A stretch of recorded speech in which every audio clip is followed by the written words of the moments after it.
हास्तानि मन्त्रियकरा professor doctor Manik साहानि मानजाक मंबाय तिनि September तालनि चुको सालमारि क्राक सल त्रिपुरा प्रदेश बीजेपी हाबानग नायथाथक पान्दा ख्लायै 40 लाख रिलिफ कैम्प नांगमानि मानिक खनै हिमाचल रहर जाखा पान्दाव मन्त्रियकरा तै दिल्ली तंगतै बीजेपी हास्टे कास्को एमपी राजीव भट्टाचार्य खरगनै बाक्साके बारचुलनि बिसिंतै अ पान्दाव 40 लाख रिलिफ कैम्प नांगमानि मानिक खनै रहलाइखा हिमाचल प्रदेश। जानते हैं हिमाचल प्रदेश पंजाब में इस तरह बहुत ही भयंकर बाढ़ आई और उसको सामने देखते हुए वहाँ पर बहुत लोग प्राण भी वहाँ पर हानि हुई और ऊपर से वहाँ जितना लैंडस्लाइड से शुरू करके रास्ता और ब्रिज बहुत टूटा है वहाँ, बहुत ही भयंकर। त्रिपुरा में भी लास्ट ईयर आप लोग जानते हैं यहाँ पर भी हुआ है। तो हम समझते हैं क्या समस्या होता है, मतलब इस तरह अगर डिजास्टर हो तो हम लोग ये फील करते हैं। तो हम लोग के टाइम में भी बहुत सारा प्रदेश हम लोग को हम लोग को भी हेल्प किया। तो इस बार भी हम लोग सोचे कि हम लोग क्यों ना हिमाचल प्रदेश में का जो गवर्नमेंट है उनको हम हेल्प करें। तो उस हिसाब से हम लोग 5 करोड़ मेरा सीएम जो रिलीफ फंड है वहाँ से 5 करोड़ हमने ऑलरेडी RTGS करके मैंने वहाँ भेज दिया। वहाँ का जो चीफ मिनिस्टर रिलीफ फंड है उसमें बाकी पार्टी के तरफ से हम लोग सोचें ये तो हो गया गवर्नमेंट टू गवर्नमेंट, तो पार्टी के तरफ से भी भेजना चाहिए। सेवाई धर्म हम लोग हमेशा कहते हैं, उस हिसाब से हम लोग अबाउट 50 लाख का आज गाड़ी से सामान बहुत सारा जो रिलीफ कंबल से शुरू करके उसके बाद मेडिसिन ये सब वगैरह वगैरह जो भी है वो सब हम लोग वहाँ पर गाड़ी में उठाया और वहाँ से हमारा पार्टी का ही प्रेसिडेंट भी वहाँ थे, हमारा दिल्ली में वो थे उसको, तो उनके साथ भी बात हुआ।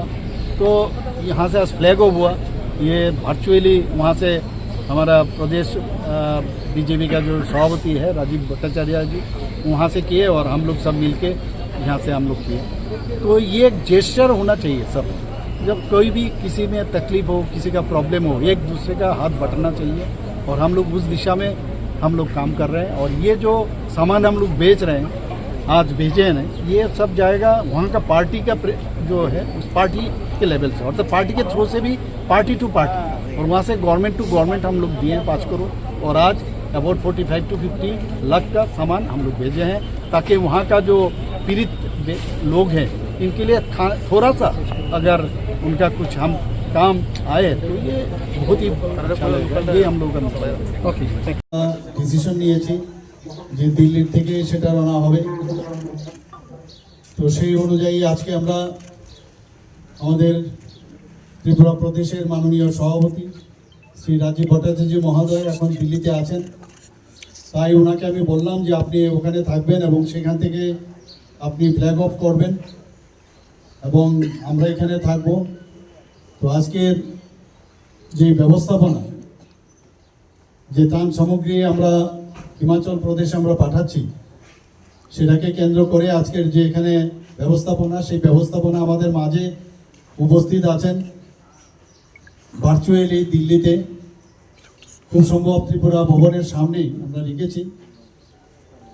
তো সেখানে উপস্থিত আছেন আমাদের সম্মানিত ত্রিপুরা প্রদেশের ভারতীয় জনতা পার্টির সভাপতি তথা রাজ্যসভার সদস্য শ্রী রাজীব ভট্টাচার্য মহোদয়, আমার সাথে উপস্থিত আছেন ত্রিপুরা প্রদেশের যারা সহসভাপতিগণ আছেন এবং আমাদের যে জেনারেল সেক্রেটারি থেকে শুরু করে অন্যান্য যারা আমাদের বিশিষ্ট যে কার্যকর্তারা এখানে উপস্থিত আছেন। আমি আজকের এই যে অনুষ্ঠানে এই যে কার্যক্রম আমরা রেখেছি সেই কার্যক্রমে আপনারা উপস্থিত থাকার জন্য হার্দিক অভিনন্দন ও শুভেচ্ছা জানাচ্ছি। এখানে যে মিডিয়া বন্ধুরা উপস্থিত আছেন আপনাদের মাধ্যমে আমি সমস্ত ত্রিপুরাবাসীকে আমি জানাতে চাই যে আপনারা দেখেছেন গত 1 মাসের মধ্যে বিশেষ করে কয়েক মাস ধরেই যে তাণ্ডব লীলা যে মনসুন যেটা শুরু হয়েছে, তো নর্থ ইন্ডিয়াতে সেটা বেশি দেখা গেছে এবং আমরা দেখেছি পাঞ্জাবে একটু আগে আমাদের মাননীয় সভাপতি বলেছেন উল্লেখ করেছেন যে হিমাচল প্রদেশ পাঞ্জাব এইসব জায়গায় সবচেয়ে বেশি হয়েছে, অন্যান্য প্রদেশেও হয়েছে। আপনারা সবাই দেখেছেন আমাদের যশস্বী প্রধানমন্ত্রী নরেন্দ্র মোদীজি পাঞ্জাবে উনি যাওয়ার বিষয়ে আপনারা সবাই জানেন। এবং আমাদের যে সরকার বা আমাদের যে পার্টি, সবসময় আমরা ভারতীয় জনতা পার্টির নেতৃত্বাধীন সরকারই হোক, ভারতীয় জনতা পার্টি সেটা আমাদের কেন্দ্রেই হোক বা বিভিন্ন যেসব আমাদের রাজ্যেতে আছে, তারা কিন্তু সবসময় যে সেবাই সংগঠন, আজকেও কিন্তু সেটা আমরা বলতে পারি সেটা সার্থক।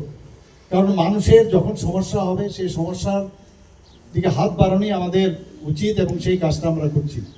আমাদের সর্বভারতীয় সভাপতি জেপি নাড্ডাজি যেভাবে আমাদের আদেশ করেন, আমাদের অন্যান্য নেতৃবৃন্দরা যেভাবে আমাদের নির্দেশ দেন, সেইভাবে আমরা কাজ করি। সেই অনুযায়ী আপনারা দেখেছেন কিছুদিন আগে আমাদের যে ত্রিপুরা গভর্নমেন্টের তরফ থেকে আমাদের যে মুখ্যমন্ত্রীর যে ত্রাণ তহবিল আছে সেখান থেকে 5 কোটি টাকা আমি ওখানকার যিনি মুখ্যমন্ত্রী আছেন সুখবিন্দর সিং সুখপুর মহোদয়, ওনার সাথে আমি কথাও বলেছি এবং কথা বলে ওনাকে বলেছি আমাদের আপনার যে এখন যে সমস্যা সেখানে হচ্ছে, মানুষের জীবনহানি হয়েছে, প্রচুর জীবনহানি হয়েছে, সেখানে রাস্তাঘাট ধস ইত্যাদি প্রচুর ক্ষয়ক্ষতি হয়েছে। তো আমরা এই ত্রিপুরা প্রদেশ থেকে, আমরা ছোট একটা প্রদেশ, সেখান থেকে আপনার যে মুখ্যমন্ত্রীর ত্রাণ তহবিলে সেখানে আমি 5 কোটি টাকা পাঠাচ্ছি এবং সেই দিনে আমি পাঠিয়ে দিয়েছি। যেখানে আমাদের পার্টির বিষয় আছে, আমি মাননীয় সভাপতি শ্রী রাজীব ভট্টাচার্যের সাথে কথা বলার পরে আমরা ডিসিশন নিলাম যে পার্টির তরফ থেকেও একটা মানে আমাদের গাড়ি যাওয়া উচিত এবং সেখানকার যে ভারতীয় জনতা পার্টির যে আমাদের হিমাচল প্রদেশে আছে ওনাদের কাছে আমরা পাঠাবো সেটা, এবং সেটা আজকেই রওনা হয়ে যাবে, সেখানে পৌঁছবে। এবং ওখানকার যিনি স্টেট প্রেসিডেন্ট আছে ওনার সাথেও এখানে শুরু হওয়ার পরে ওনার সাথে আমি কথা বলবো। অলরেডি ওনাকে ইনফর্ম করা হয়েছে, সেখানে যাবে এবং কি কি যাচ্ছে আপনারা দেখেছেন, বিভিন্ন কম্বল থেকে আরম্ভ করে বিভিন্ন ত্রাণ সামগ্রী আমরা দিয়েছি, মেডিসিন আমরা পাঠিয়েছি, অন্যান্য যা যা দরকার সবই পাঠিয়েছি। তাও প্রায় 45 লাখ থেকে 50 লাখের মতো খুব সম্ভব আমরা পাঠিয়েছি সেখানে। তো আমরা সেইভাবে আমরা কাজ করছি এবং একটু বাদে আমরা ফ্ল্যাগ অফ করব। আমাদের ওখান থেকে গাড়িতে করে আমাদের যারা ভারতীয় জনতা পার্টির 1-2 কার্যকর্তা সেখানে যাবে, সেখানে গিয়ে যে পার্টির যে ওখানে যে পার্টি অফিস আছে সেখানে গিয়ে সেটা পৌঁছাবে এবং আমাদের যে সন্দেশ এবং মাননীয় প্রধানমন্ত্রীজির যে বার্তা সেখানে দেবে। এবং আমরা হিমাচল প্রদেশের যে এখন যে সমস্যা হচ্ছে সেখানকার সাধারণ মানুষের সাথে আমরা আছি এবং আগামী দিনও আমরা থাকি। আমি সবাইকে আবার ধন্যবাদ জানিয়ে আমার কথা বলা শেষ করছি।